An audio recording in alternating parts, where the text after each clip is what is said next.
I was sitting in my car after work scrolling through my phone when I saw it. Megan had posted on Facebook with the caption, "Sometimes you have to walk away from toxic men." The post already had over 200 likes in just a few hours.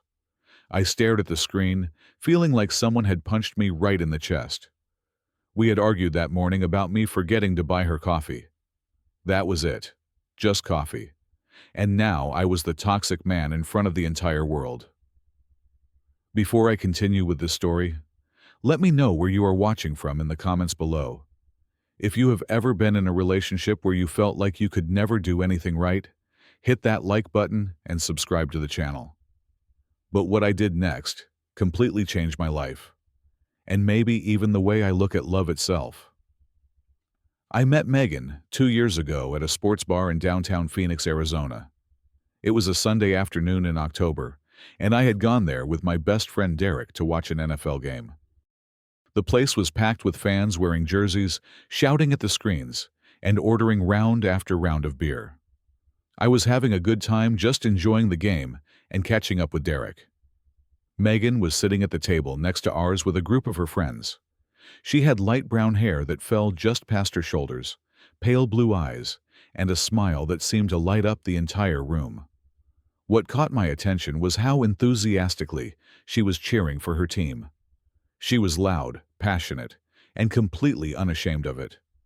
I found myself looking over at her, more than I was looking at the game. Then, I made a fool of myself. I stood up to celebrate a touchdown, swung my arm a little too wide, and knocked my beer right off the table. It splashed all over her white sneakers. I was mortified. I apologized probably 10 times in 30 seconds. But she just laughed, waved it off, and said, "It is just beer. Buy me a drink and we will call it even." That was how we started talking. We ended up chatting for the rest of the game. I learned that she worked at a marketing agency downtown, which was incredible because I worked in marketing too, just on the in-house side for a tech company. We had so much in common. By the end of the night, we exchanged phone numbers. I drove home that night feeling like I had won the lottery. The first 3 months with Megan were like something out of a movie. She was sweet, attentive, and seemed to genuinely care about me. She would cook dinner for me at her apartment, send me good morning texts every day, and always wanted to know how my day was going. I felt seen. I felt appreciated. I felt loved in a way I had never experienced before. About 4 months into dating, Megan brought up the idea of moving in together. I was a little hesitant because it felt fast. We had only been together for a few months, and I thought maybe we should wait a bit longer. But Megan was persuasive. She said, "When you find the right person, you do not need to wait. Life is too short for that." She made it sound so romantic, so certain. I wanted to believe her. She suggested we move into her apartment because she said mine was too small and did not have enough natural light.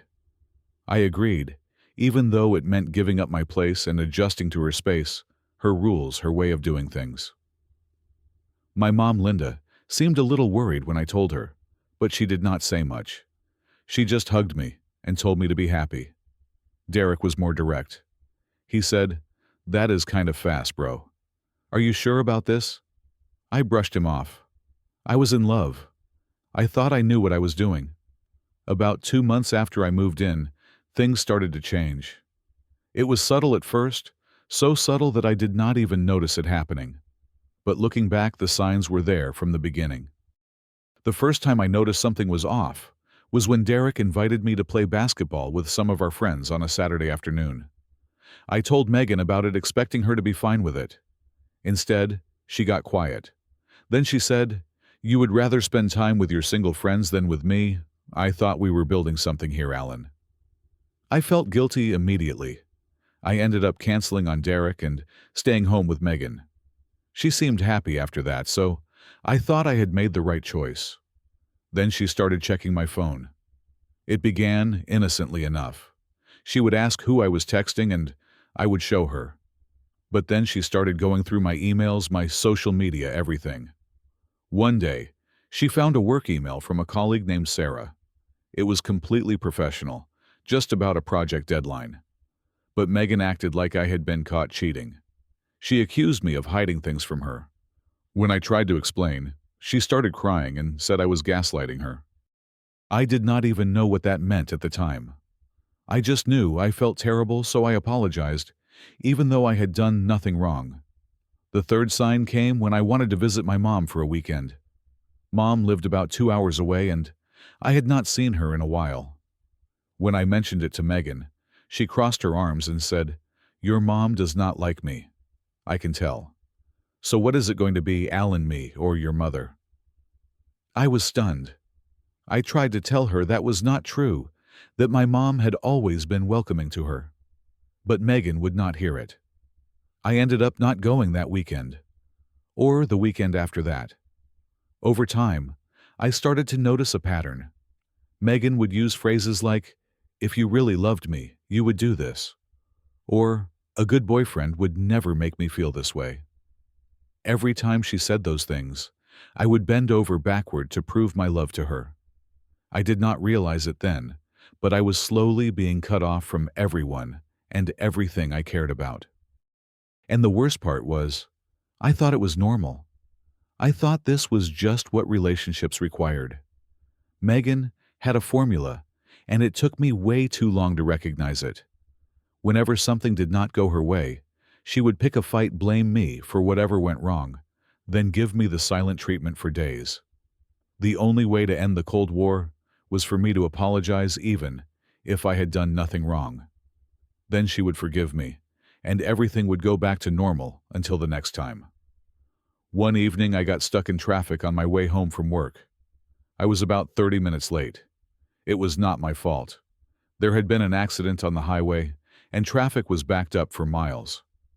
When I walked through the door, Megan did not say a word. She just looked at me with this cold expression, then went to the bedroom and closed the door. She did not speak to me for 2 days. During those 2 days, she posted a status on Facebook that said, "When someone does not respect your time, they do not respect you." Her friends all commented with supportive messages. They called her a queen. They told her she deserved better. No one knew the full story. No one knew I had been stuck in traffic for something completely out of my control. But in their eyes, I was already the villain. To make things right, I bought her flowers, cooked her favorite meal, and apologized over and over again. Finally, she forgave me. But the damage was done. A little piece of my self-respect had chipped away. Another time, Megan wanted us to go on a vacation to Cancun. I loved the idea of traveling with her, but I was still paying off my student loans and money was tight. I told her we should wait a few months until I had saved up enough. She exploded. She called me selfish. She said I did not want to create memories with her. She said if I really loved her, I would find a way. I ended up putting the entire trip on my credit card. We went to Cancun, and she posted beautiful photos of us on the beach. Everyone thought we were the perfect couple. No one knew I would be paying off that trip for the next year. Megan also took control of our finances. She said it made more sense for her to manage the money since she was better with budgets. I agreed because I wanted to make her happy. But I noticed that while I was cutting back on everything, she was still buying new clothes, new shoes, getting her nails done every 2 weeks. When I brought it up, she said I was being controlling and that she worked hard for her money. I never mentioned it again. Slowly, I stopped being the person I used to be. Before Megan, I was outgoing and social. I played basketball with my friends every weekend. I went to happy hours with my coworkers. I visited my mom regularly. But now, I barely saw anyone outside of work. Derek would call me, and I would either decline or keep the conversation short because I knew Megan would ask questions later. She would want to know what we talked about, why he called, whether I mentioned her. My mom noticed the changes too. One time when I did manage to visit her, she looked at me with worried eyes and said, "You have lost weight, honey. You look so tired. Is everything okay?" I told her I was just busy with work. I could tell she did not believe me, but she did not push. That was just how Mom was. She trusted me to figure things out on my own. Even my coworker Marcus noticed something was different. He asked me one day why I never came to happy hours anymore, why I always seemed stressed. I made up some excuse about having a lot on my plate. But the truth was, I was living in constant fear. Every day I woke up wondering what I would do wrong next.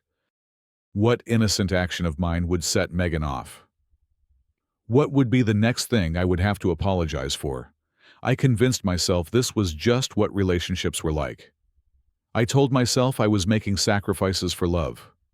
I did not realize I was slowly disappearing. Facebook became Megan's weapon of choice.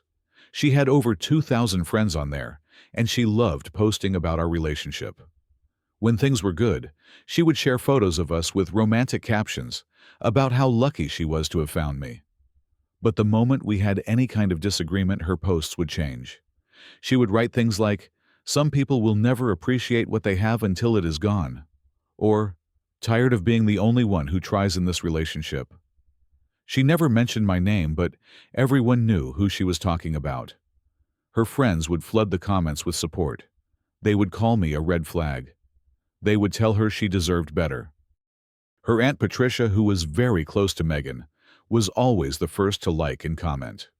She would write things like, "So proud of you for standing up for yourself, sweetheart." I read every single comment. Each one felt like a knife in my gut. I was being painted as this terrible person, and I had no way to defend myself. I never posted anything about our relationship problems. I thought that would be immature, airing our dirty laundry in public. But my silence meant that only her side of the story was ever told. In the court of public opinion, I had already been convicted. The morning that changed everything started like any other. Megan asked me to stop by Starbucks on my way to work and pick up her usual order, a caramel macchiato with oat milk and extra caramel drizzle. I said sure, no problem. But that morning, I had an important meeting at 8 o'clock. One of our biggest clients was coming in, and I was leading the presentation. I was already running behind. I called Megan from my car and told her I would grab her coffee at lunch instead. She did not say anything for a long moment. Then she just hung up. No goodbye, no okay, nothing. I figured she was annoyed but would get over it. I had a meeting to focus on. The presentation went well, but it ran long. By the time it wrapped up, it was past noon. I had back-to-back meetings for the rest of the afternoon. I completely forgot about the coffee. It was not intentional. It just slipped my mind in the chaos of the day. When I got home that evening, Megan was already there. She was sitting on the couch with her arms crossed, her face like stone. I knew immediately that I was in trouble.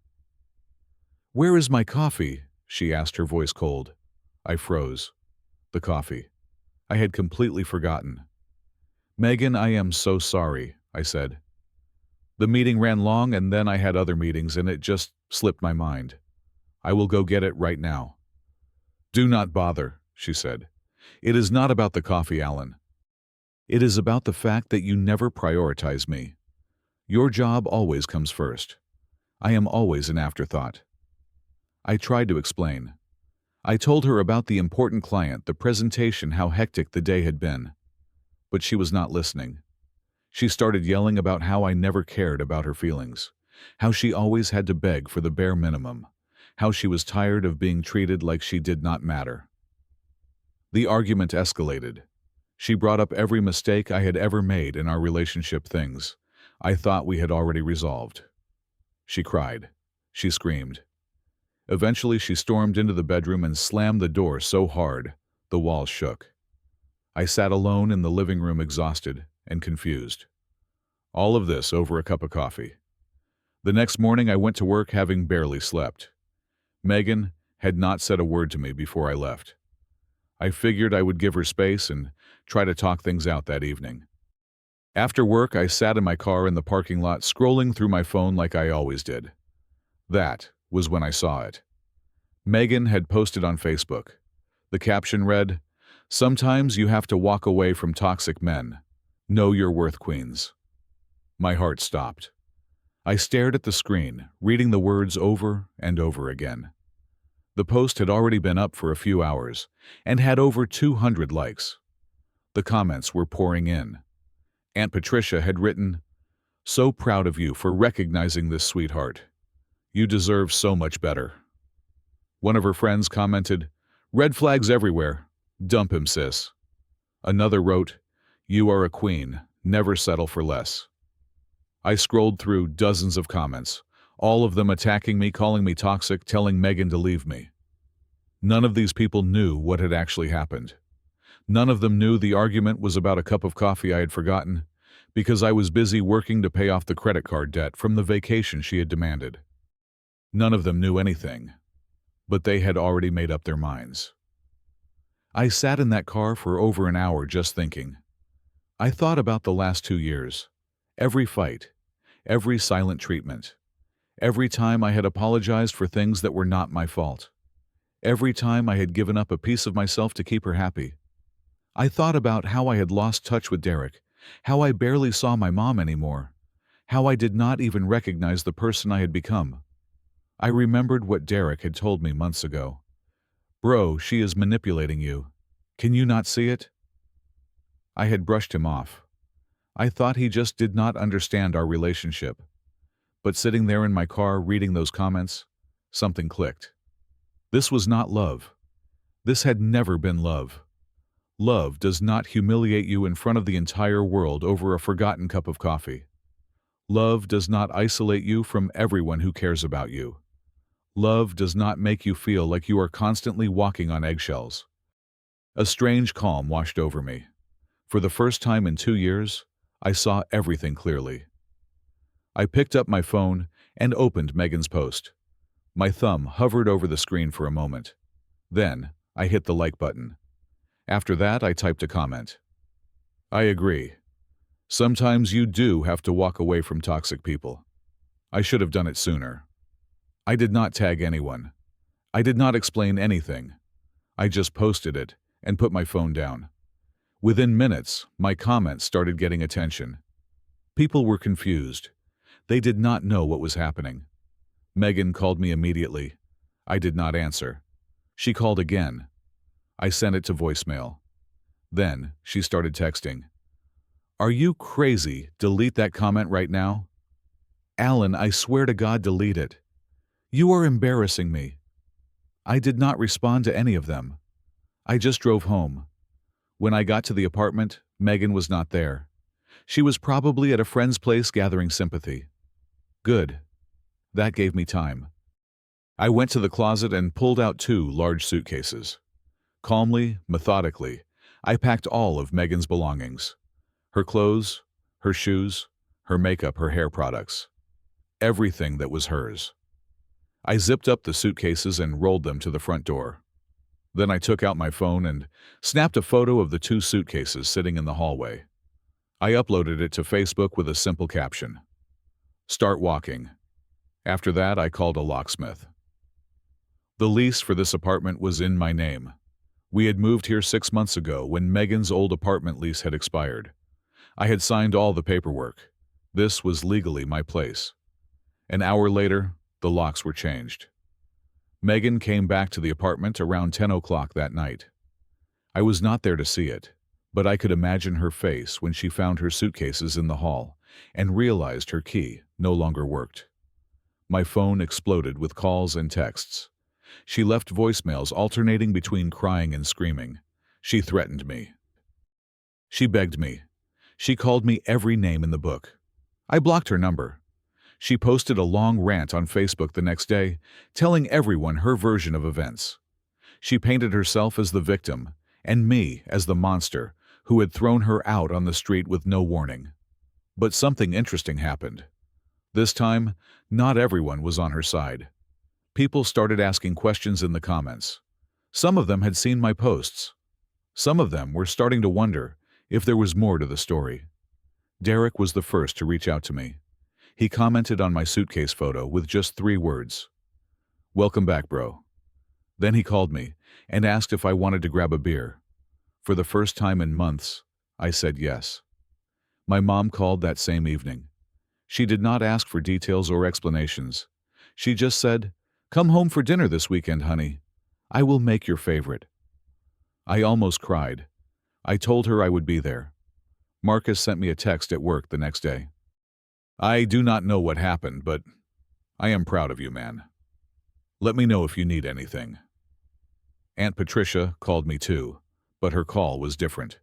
She screamed at me for 5 minutes straight, calling me heartless and cruel for what I had done to poor Megan. I listened quietly until she was done.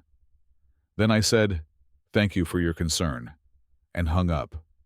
I did not owe her an explanation. I did not owe anyone an explanation. The first few weeks were harder than I expected. I had spent 2 years living under Megan's control, and suddenly I was free. But freedom felt strange. I had forgotten how to make decisions without worrying about how she would react. I had forgotten what it was like to have my own thoughts, my own preferences, my own life. I called Derek and we went out for beers like old times. We stayed at the bar until closing, just talking. He told me he had been worried about me for 2 years, but did not know how to intervene. He said he had watched me disappear and felt helpless. Hearing that broke something inside me. I had pushed away the people who actually cared about me.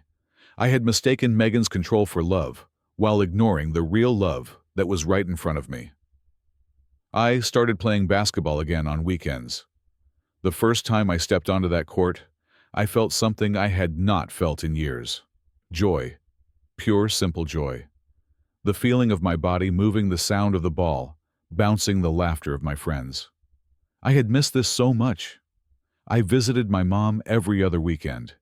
She never asked about Megan, not once. She just cooked my favorite meals and told me stories about the neighborhood. Being in her house in my childhood home felt like healing. About 3 months after the breakup, I started seeing a therapist. I wanted to understand what had happened to me, why I had let things go so far. My therapist helped me put words to my experience. She talked about emotional manipulation, narcissistic abuse, trauma bonding.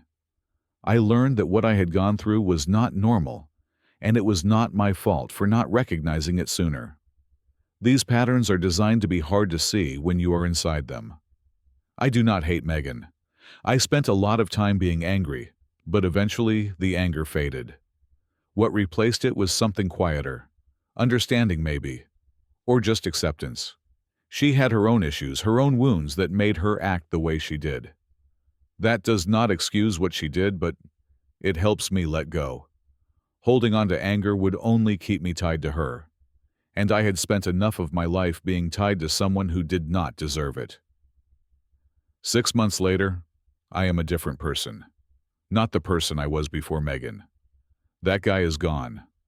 But I am someone better, someone stronger, someone who knows his worth. I got promoted at work.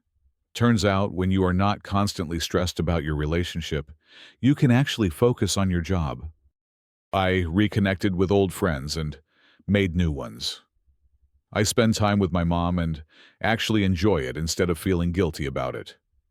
I am still single, and I am okay with that. I am not in a rush to find someone new. I have learned that being alone is better than being with someone who makes you feel lonely.